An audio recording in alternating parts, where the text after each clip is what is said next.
Hello दोस्तों, welcome to my channel GK Edukart channel में आप सभी का हार्दिक स्वागत है। दोस्तों, ये मेरी इंग्लिश ग्रामर की सीरीज चल रही है जिसको मैं लूसेंट इंग्लिश ग्रामर बुक से कवर कर रहा हूँ। इंग्लिश ग्रामर की सीरीज में हम 19 चैप्टर कवर कर चुके हैं। उन सब का लिंक आपको डिस्क्रिप्शन में मिल जाएगा। अगर आपने वीडियो नहीं देखी है तो आप उन वीडियो को मेरे चैनल के प्ले लिस्ट में जाकर देख सकते हैं। अभी हमारा चैप्टर नंबर 20 चल रहा है, नॉन फाइनाइट्स के ऊपर हम एक वीडियो बना चुके हैं जिसमें हमने पढ़ा था वर्ब के टाइप जो कि फाइनाइट और नॉन फाइनाइट रहते हैं। नॉन फाइनाइट वर्ब के 3 प्रकार है, इन्फिनेटिव, जेरंड और पार्टिसिपल। पार्टिसिपल के हमने फिर 3 टाइप्स देखे थे, प्रेजेंट पार्टिसिपल, पास्ट पार्टिसिपल और परफेक्ट पार्टिसिपल की हमने डेफिनेशन पढ़ी, इनकी फॉर्म को पढ़ा और साथ के साथ एग्जाम्पल से समझा। आज हम शुरू करेंगे काइंड्स ऑफ पार्टिसिपल।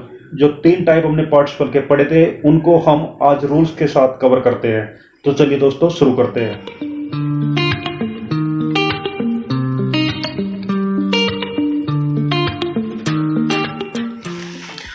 तो जैसा हमने लास्ट वीडियो में पढ़ा था, पार्टिसिपल 3 प्रकार के होते हैं, प्रेजेंट पार्टिसिपल, पास्ट पार्टिसिपल और परफेक्ट पार्टिसिपल। प्रेजेंट पार्टिसिपल क्या होता है? वर्ब की उस फॉर्म को प्रेजेंट पार्टिसिपल कहा जाता है जिसके लास्ट में, जिस वर्ब के लास्ट में आईएनजी जुड़ा होता है। जैसे यहाँ पर एग्जांपल दिए गए हैं, मेन वर्ब उसके साथ present participle, walk walking, run running, swim swimming. Easy है, आसान है। प्रेजेंट पार्टिसिपल ऐसे वर्ब जिसके साथ आईएनजी जुड़ा है। तो यहाँ पे प्रेजेंट पार्टिसिपल के एग्जांपल है वॉकिंग, रनिंग और स्विमिंग, ये आप समझ गए होंगे। और साथ के साथ याद रखिए दोस्तों, मोस्ट इंपॉर्टेंट है, वर्ब की फर्स्ट फॉर्म, वर्ब की सेकंड फॉर्म, वर्ब की थर्ड फॉर्म आपने पढ़ी होगी। साथ के साथ वर्ब की फोर्थ फॉर्म होती है जिसको बोला जाता है प्रेजेंट पार्टिसिपल। क्या बोला जाता है? Present participle. तो प्रेजेंट पार्टिसिपल किस फॉर्म में होता है? वर्ब की फर्स्ट फॉर्म के साथ आईएनजी लगा दीजिए, वो बन जाएगा वर्ब की फोर्थ फॉर्म। और वर्ब की फिफ्थ फॉर्म भी बोली जाती है। वर्ब की फिफ्थ फॉर्म भी होती है, वो किस फॉर्म में होती है? जब वर्ब की फर्स्ट फॉर्म के साथ एस या ईएस जोड़ दिया जाता है उसको बोला जाता है वर्ब की फिफ्थ फॉर्म। आगे दोस्तों, एक्टिव स्टाइल में, active style means active voice के सेंटेंस में हम प्रेजेंट पार्टिसिपल का यूज नाउन से पहले करते हैं। किससे पहले करते हैं? नाउन से पहले।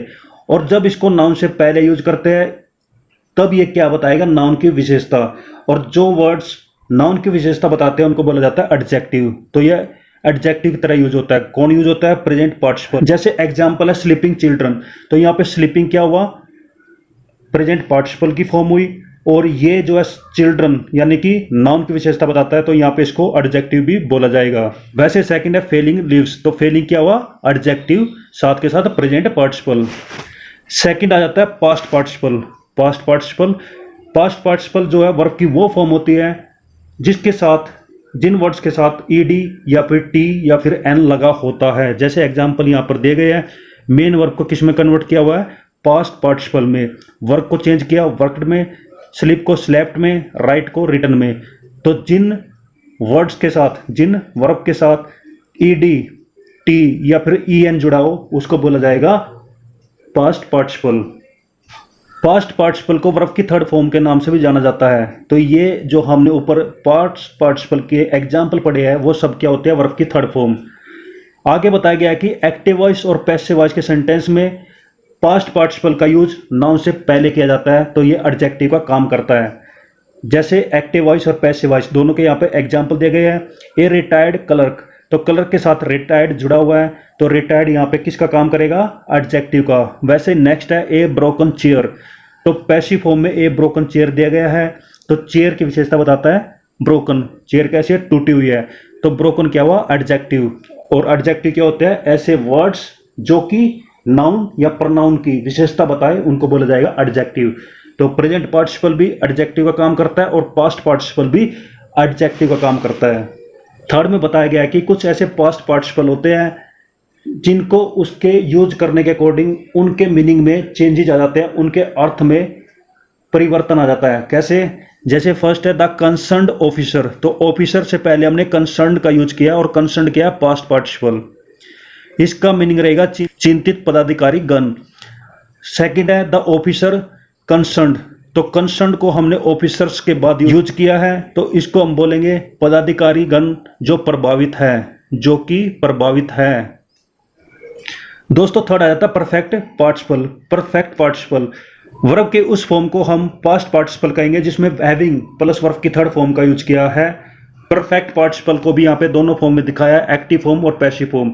एक्टिव वॉइस पैसिव वॉइस दोनों में हम परफेक्ट पार्टिसिपल का यूज करेंगे। एक्टिव फॉर्म में इसका स्ट्रक्चर रहेगा हैविंग प्लस वर्ब की थर्ड फॉर्म, जैसे एग्जांपल है हैविंग टेकन। और पैसिव फॉर्म में इसका स्ट्रक्चर रहेगा हैविंग बीन प्लस वर्ब की थर्ड फॉर्म, जैसे एग्जांपल है हैविंग बीन रीड। अब दोस्तों पढ़ते हैं use of non finites verb. अब हम इनके यूज पढ़ते हैं। नॉन फाइनाइट्स वर्ब का यूज हम सेंटेंस के अंदर किस प्रकार से करते हैं वो हम पढ़ लेते हैं। जैसे फर्स्ट आ जाता है यूज ऑफ इन्फिनिटिव्स। पहले हम शुरुआत करते हैं इन्फिनिटिव से। दोस्तों फर्स्ट आ जाता है use of infinitive with to के साथ हम इन्फिनिटिव का यूज किस प्रकार से करते हैं।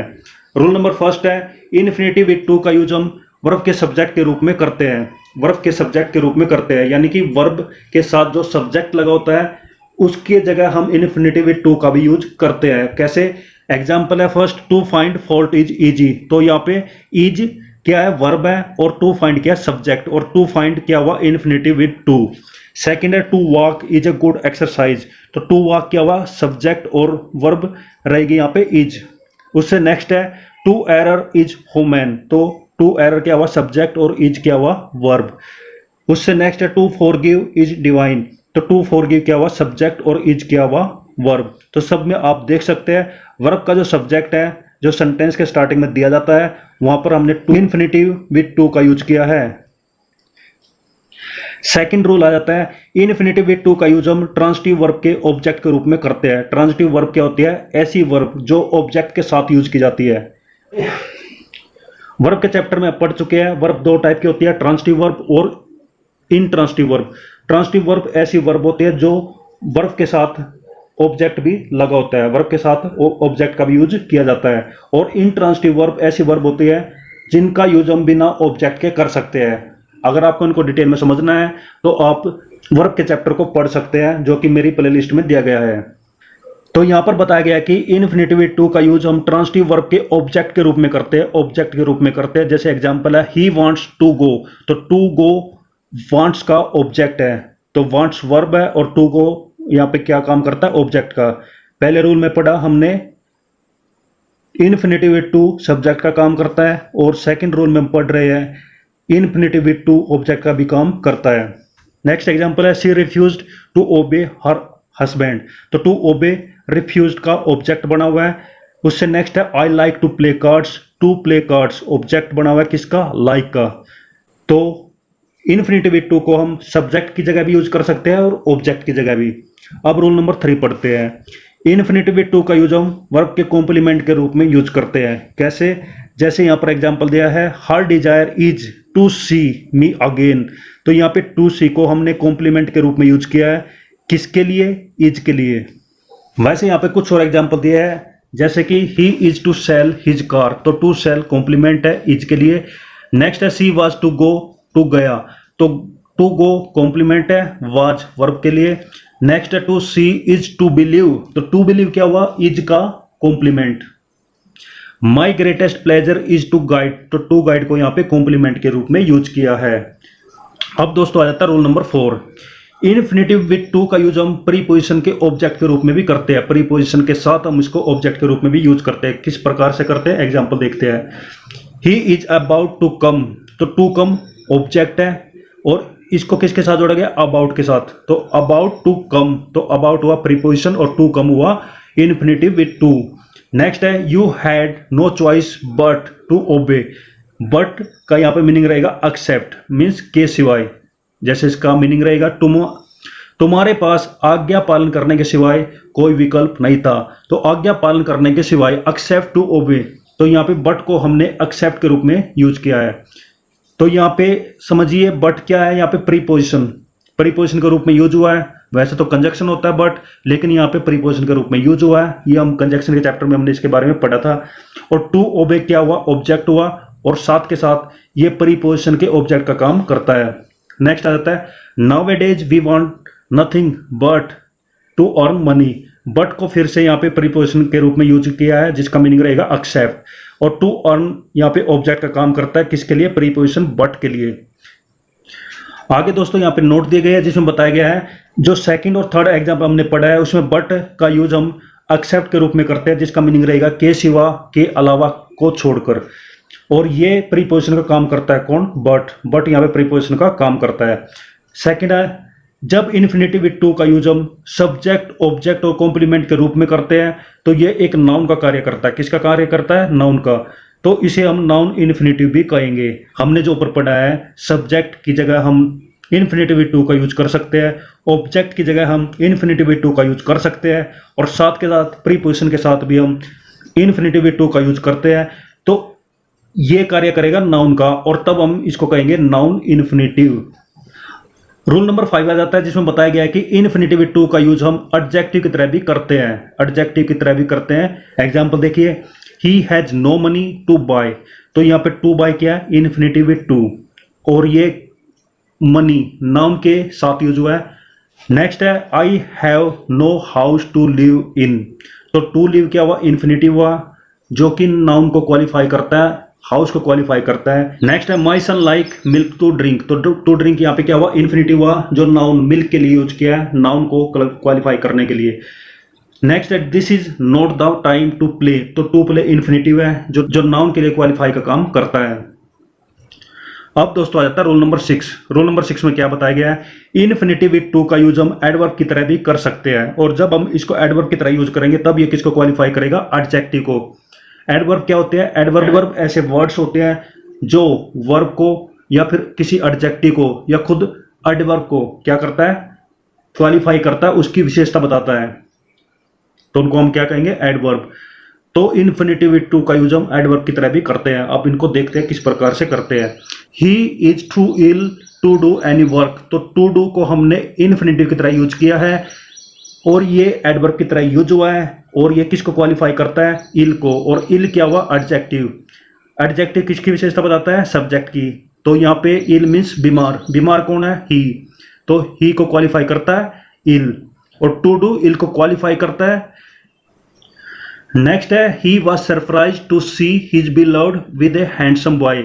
तो टू सी यहाँ पे क्या हुआ? इन्फिनेटिव हुआ, जो सरप्राइज एडजेक्टिव के लिए यूज हुआ है।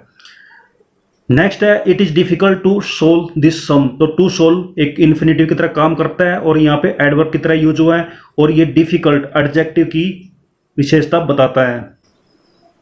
उससे नेक्स्ट है, the girls were anxious to learn. तो टू लर्न क्या हुआ? इन्फिनेटिव, जो एडवर्ब के रूप में यूज हुआ है, जो एनेक्सस एडजेक्टिव विशेषता बताता है। उसी प्रकार से नेक्स्ट है, he is unable to attend the class. तो टू अटेंड किसको क्वालिफाई करता है? अनेबल को। नेक्स्ट है रूल नंबर 7 जिसमें बताया गया है कि इन्फिनेटिव विद टू का यूज हम एडवर्ब की तरह भी करते हैं, और एडवर्ब की तरह यूज करते हैं तो ये किसको क्वालिफाई करता है? वर्ब को। किसको? वर्ब को। और इस केस में इन्फिनेटिव विद टू के लिए हमने जो वर्ड्स यूज किया है उनसे किसी कार्य के होने का पता चलता है, जो उस कार्य के पर्पज को बताता है, उद्देश्य को बताता है, और काज यानी कारण का बोध कराता है। एग्जाम्पल समझिए, he wants to help his classmate. तो यहाँ पे समझिए, टू हेल्प। टू हेल्प क्या हुआ? Infinitive with to. To help wants को क्वालिफाई करता है, वर्ब को क्वालिफाई करता है। किस प्रकार से? इसका मीनिंग समझिए, वह अपने क्लासमेट की हेल्प करना चाहता है। तो यहाँ पे हेल्प करना क्या हुआ? एक उद्देश्य हुआ, एक पर्पज हुआ। उससे नेक्स्ट है, she sold her ring to buy दो साड़ीज। तो टू बाय क्या हुआ? इन्फिनेटिव हुआ, इन्फिनेटिव विद टू हुआ, जो एडवर्ब की तरह काम करता है, जो सोल्ड वर्ब को क्वालिफाई करता है। और टू बाय मतलब खरीदना, एक पर्पज हुआ। किसको खरीदना? साड़ी को खरीदना। तो इसका मीनिंग रहेगा, उसने अपनी रिंग को बेच दिया साड़ी खरीदने के लिए। तो साड़ी खरीदने के लिए उसने रिंग को बेचा है। तो टू बाय ये एक पर्पज हुआ, एक उद्देश्य हुआ। नेक्स्ट है, she started weeping to see the dead body of her father. तो यहाँ पे आप देख सकते हैं टू सी का यूज हुआ है एडवर्ब के रूप में, और ये जो कि एक काज बताता है, कारण बताता है। किस प्रकार से? शी स्टार्टेड वीपिंग, उसने रोना शुरू कर दिया, to see dead body of her father, अपने पिता की डेड बॉडी को देखकर। नेक्स्ट रूल नंबर 8 आ जाता है जिसमें बताया गया कि इन्फिनेटिव विद टू का यूज हम सेंटेंस को क्वालिफाई करने के लिए भी करते हैं, सेंटेंस की विशेषता बताने के लिए भी यूज करते हैं। किस प्रकार से करते हैं? To be honest, he is not going to help her. तो यहाँ पे टू बी ऑनेस्ट हुआ इन्फिनेटिव विद टू, और सेंटेंस क्या हुआ? He is not going to help her. तो he is not going to help her एक sentence है जिसको क्वालिफाई करता है टू बी ऑनेस्ट।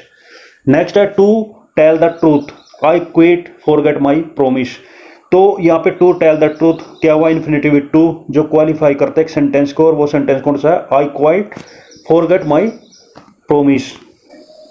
नेक्स्ट यहाँ पे एक नोट दिया गया है जिसमें बताया गया है कि जब इन्फिनेटिव टू का यूज हम नाउन, वर्ब, एडजेक्टिव और सेंटेंस को क्वालिफाई करने के लिए यूज करते हैं तो इनको बोला जाएगा क्वालिफाइंग इन्फिनेटिव या फिर जेरेंडाइल इन्फिनेटिव्स या फिर क्वालिफाइंग इन्फिनेटिव्स। तो दोस्तों हम पढ़ रहे हैं यूज ऑफ इन्फिनेटिव्स, यानी इन्फिनेटिव्स विद टू का यूज हम किस प्रकार से करते हैं। इन्फिनेटिव विद टू का यूज हम करते हैं सब्जेक्ट के रूप में, ऑब्जेक्ट के रूप में, कॉम्प्लीमेंट के रूप में। जब इन्फिनेटिव विद टू को हम सब्जेक्ट, ऑब्जेक्ट और कॉम्प्लीमेंट के रूप में यूज करते हैं तब इनको बोला जाएगा नाउन इन्फिनेटिव। क्यों? क्योंकि नाउन को क्वालिफाई करते हैं। उसके बाद हमने पढ़े infinitive with to noun, verb, adjective और सेंटेंस को क्वालिफाई करने के लिए, उनकी विशेषता बताने के लिए भी यूज करते हैं, तब इनको बोला जाएगा जेरेंडाइल इन्फिनेटिव या फिर क्वालिफाइंग इन्फिनेटिव्स। आगे दोस्तों रूल नंबर 9 आ जाता है जिसमें बताया गया कि इन्फिनेटिव टू का यूज हम नीचे दिए गए वर्ब के बाद करते हैं। नीचे कुछ वर्ब दिए गए हैं, उनके बाद हम इन्फिनेटिव विद टू का यूज करते हैं। वर्ब के कुछ यहाँ पे लिस्ट दी गई है, साथ के साथ उनके हिंदी के मीनिंग दिए गए हैं। तो हिंदी के मीनिंग के साथ उन वर्ब को हम पढ़ते हैं, रीड आउट कर लेते हैं। फर्स्ट है अफोर्ड, जिसका मीनिंग रहेगा दे सकना, खर्च करना। अफोर्ड क्या रहेगा, दे सकना या फिर खर्च करना।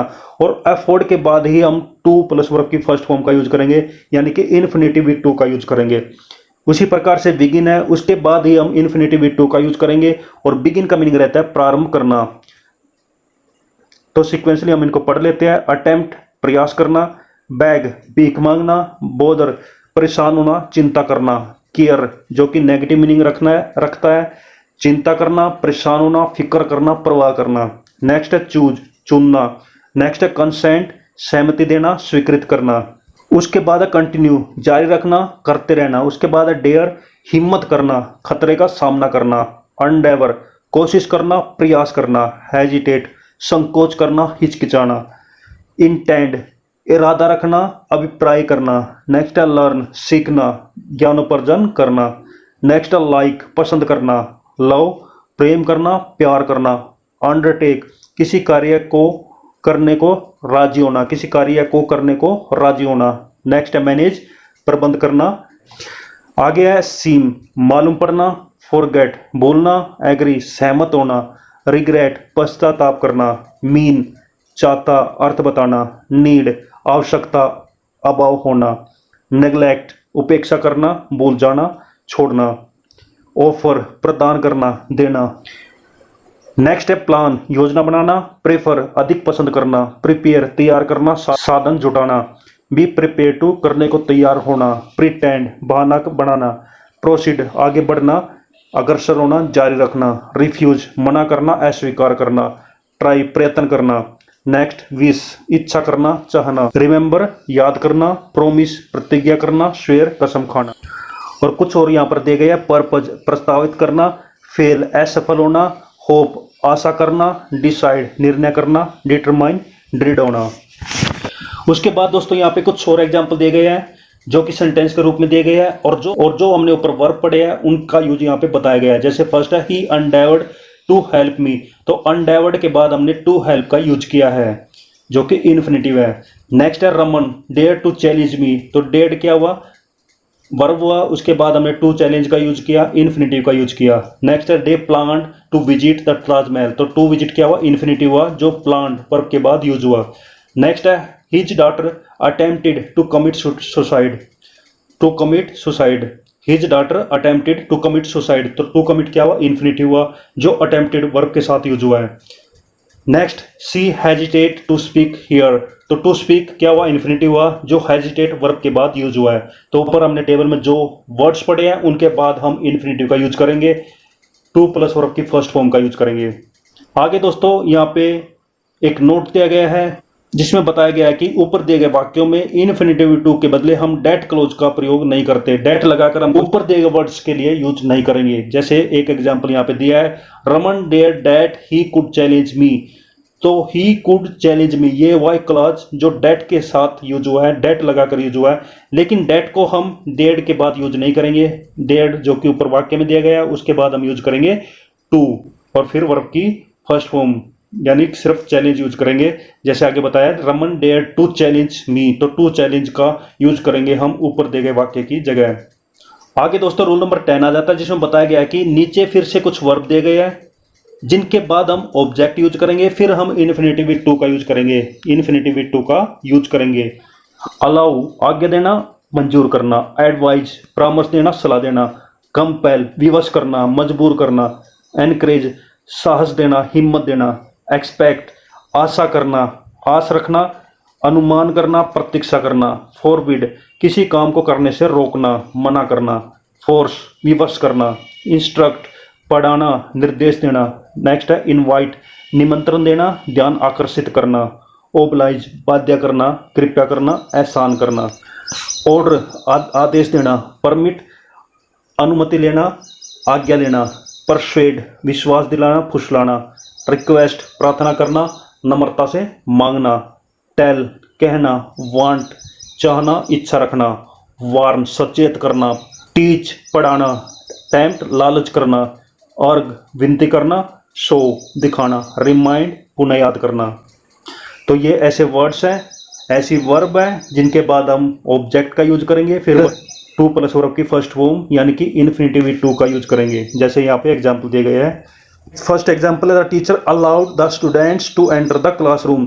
तो यहाँ पे अलाउड हुआ वर्ब, द स्टूडेंट्स हुआ ऑब्जेक्ट, फिर हुआ टू एंटर इन्फिनेटिव। तो इन्फिनेटिव का यूज किया है ऑब्जेक्ट के बाद और ऑब्जेक्ट का यूज किया है अलाउड के बाद। लेकिन इसके सेकंड एग्जांपल बताया गया है डेट का यूज, तो डेट का यूज हम नहीं करेंगे। नेक्स्ट है he forbade his daughter to go out at night. तो टू गो का यूज किया है इन्फिनिटिव के रूप में जो कि हिज डॉटर ऑब्जेक्ट के बाद यूज हुआ है।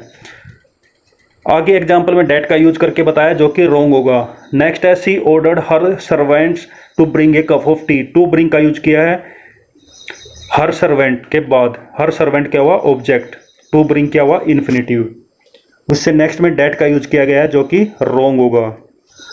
आगे दोस्तों रूल नंबर 11 जाता है जिसमें फिर से बताया गया है कि नीचे जो वर्ब दी गई है उसके बाद हम इन्फिनेटिव विद टू का यूज करेंगे। तो ये कुछ एग्जाम्पल यहाँ पर दिए गए हैं, इनको हम पढ़ लेते हैं। अपीयर जिसका मीनिंग रहेगा प्रकट होना, दिखाई देना, हाजिर होना। फॉरगेट भूल जाना, याद ना रहना। गारंटी गारंटी देना। हैपन होना, घटित होना। लर्न सीखना, शिक्षा प्राप्त करना। प्रिटेंड बहाना करना। प्रोमिस प्रतिज्ञा करना, वादा करना। प्रूव सिद्ध करना, प्रमाणित करना। रिमेंबर स्मरण करना, याद करना। सीन प्रतीत होना या फिर दिखाई देना। स्वेयर शपथ लेना, कसम लेना। थ्रेटन धमकी देना, धमकाना। तो यहाँ पे रूल नंबर 11 में जो वर्ब दी गई है उस पे सेम रूल लागू होता है जैसे हमने रूल नंबर 9 में पढ़ा था। इसके भी कुछ एग्जाम्पल दिए गए हैं, उनको पढ़ते हैं। He forgot to remember this lesson. तो टू रिमेंबर इन्फिनेटिव के रूप में यूज हुआ है जो कि फॉरगेट वर्ब के बाद डायरेक्ट यूज किया है। नेक्स्ट है I pretended to be angry. To be का इन्फिनेटिव के रूप में यूज हुआ है जो कि प्रिटेंडेड वर्ब के बाद यूज हुआ है। आगे दोस्तों यहाँ पे कुछ नोट्स दिए गए हैं, उनको पढ़ लेते हैं। ऊपर जो हमने वर्ब पढ़े हैं उसके बाद हम डेट क्लोज का यूज कर सकते हैं। तो दोस्तों समझिए रूल नंबर 9 और रूल नंबर 11 इन दोनों की टेबल में जो वर्ड्स दिए गए हैं उनके बाद हम टू प्लस वर्ब की फर्स्ट फॉर्म का यूज करते हैं यानी कि इन्फिनिटिव का यूज करते हैं। लेकिन इनको अलग अलग करके क्यों दिखाया है? जो हमने रूल नंबर 9 में पढ़े थे उनमें हम डेट क्लॉज का यूज नहीं करते, डेट क्लॉज का यूज नहीं करेंगे। लेकिन इस टेबल में रूल नंबर 11 के टेबल में जो वर्ड्स दिए गए हैं उनके बाद हम डेट क्लॉज का यूज कर सकते हैं, इसलिए इन दोनों को अलग करके बताया है। एग्जाम्पल है he forgot that he would remember the lesson. तो डेट का यूज हुआ है फॉरगेट के बाद। नेक्स्ट है I pretended that I was angry. तो प्रिटेंडेड के बाद डेट का यूज हुआ है, उसके बाद आई वाज एंग्री क्लॉज का यूज किया है। तो डेट क्लॉज को हम यहाँ पर इन्फिनिटिव की जगह यूज कर सकते हैं। यही है डिफरेंस रूल नंबर 9 और 11 में। आगे एक और नोट दिया गया है जिसमें बताया गया कि agree, decide, forget, remember, learn ये कुछ वर्ब है जिनके बाद हम इन्फिनिटिव विद टू के साथ साथ डेट क्लोज का भी यूज कर सकते हैं। लेकिन जब हम इन्फिनिटिव विद टू का यूज करते हैं तब इनका अलग मीनिंग आएगा और जब हम डेट क्लॉज का यूज करते हैं तब इनका अलग मीनिंग आएगा, इनका अलग अर्थ आएगा। कैसे? He decided to settle in Rajgir, तो टू सेटल ये क्या इन्फिनेटिव जो डिसाइडेड के बाद यूज हुआ है, तो यहाँ पे इसका अर्थ आएगा उसने राजगीर में बसने का निर्णय लिया। अब हम डेट यूज करेंगे। I learn that Vinay had settled in Rajgir, तो डेट प्लस क्लास यूज हुआ है। अब इसका मीनिंग क्या रहेगा, मुझे जानकारी मिली कि विनय राजगीर में बस गया। दोनों में क्या डिफरेंस है, उसने राजगीर में बसने का निर्णय लिया और सेकंड है कि मुझे जानकारी मिली कि विनय राजगीर में बस गया, तो दोनों में ऐसे डिफरेंस रहेगा। रूल नंबर 12 बताता है कि इन्फिनेटिव टू का यूज हम नीचे दिए गए एडजेक्टिव के बाद करते हैं। तो नीचे कुछ एडजेक्टिव दिए गए हैं, उनके बाद हम टू प्लस वर्ब की फर्स्ट फॉर्म यानी कि इन्फिनेटिव टू का यूज करेंगे। तो यहाँ पर जो एडजेक्टिव दिए गए हैं उनको हम पढ़ लेते हैं। एबल जिसका मीनिंग रहेगा चतुर, योग्य, अनेबल असमर्थ, अयोग्य, अनएक्सेस उत्सुक, बेचैन, ग्लैड, पर्सन आनंददायक, हैप्पी सुखी, खुश, भाग्यशाली। नेक्स्ट है प्लेज्ड पर्सन, सरप्राइज्ड आश्चर्यचकित, शॉक्ड आघाती, लकी भाग्यशाली, लाइकली उपयुक्त, संभावित, राइट सही ठीक, रोंग गलत, स्टूपिड मूर्ख, फिट ठीक सही, डिलाइट प्रसन्नचित, एंग्री रंज क्रुद्ध, एस्टोनिश्ड अचंभित, हॉरिफाइड भयभीत, डिसअपॉइंटेड निराश। तो ये एडजेक्टिव्स है जिनके बाद हम इन्फिनेटिव का यूज कर सकते हैं। जैसे एग्जांपल है I am able to do this work, तो टू डू इन्फिनेटिव है जो एबल एडजेक्टिव के बाद यूज हुआ है। नेक्स्ट है he was pledged to see हर, तो टू सी क्या है इन्फिनेटिव है जिसको प्लेज्ड एडजेक्टिव के बाद यूज किया है। नेक्स्ट है you are anxious to meet your beloved, तो यहाँ पे टू मीट क्या हुआ इन्फिनेटिव हुआ जो अनएक्सेस एडजेक्टिव के बाद यूज हुआ है।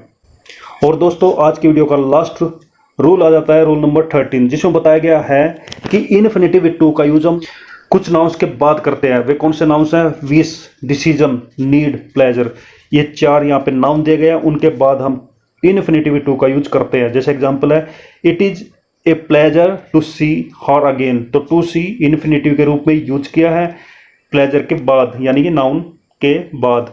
She told me about her decision to leave the house, to leave क्या हुआ इन्फिनेटिव हुआ जिसको हमने डिसीजन यानी नाउन के बाद यूज किया है। तो दोस्तों ये थी आज की वीडियो जिसको हम यहीं पर ख़त्म करते हैं, जिसमें हमने पढ़ा कि इन्फिनेटिव टू का यूज हम किस प्रकार से करते हैं, किसके बाद करते हैं और क्या मीनिंग ये रखते हैं। और साथ के साथ कुछ ऐसे वर्ब भी पढ़े, ऐसे वर्ड्स भी पढ़े, ऐसे वर्ब पढ़े जिनके बाद हम डेट क्लोज का भी यूज कर सकते हैं और इन्फिनेटिव टू का भी यूज कर सकते हैं। तो दोस्तों ये थी आज की वीडियो। आपको वीडियो कैसी लगी, अच्छी लगी वीडियो को लाइक करें, शेयर करें और मेरे चैनल जीके एजुकेट को सब्सक्राइब करें। तो मिलते हैं दोस्तों नेक्स्ट वीडियो में। हंसते रहिए, मुस्कुराते रहिए, जी जान लगाकर पढ़ाई करिए। बेस्ट ऑफ लक सभी को। Thank you. जय हिंद, जय भारत, वंदे मातरम।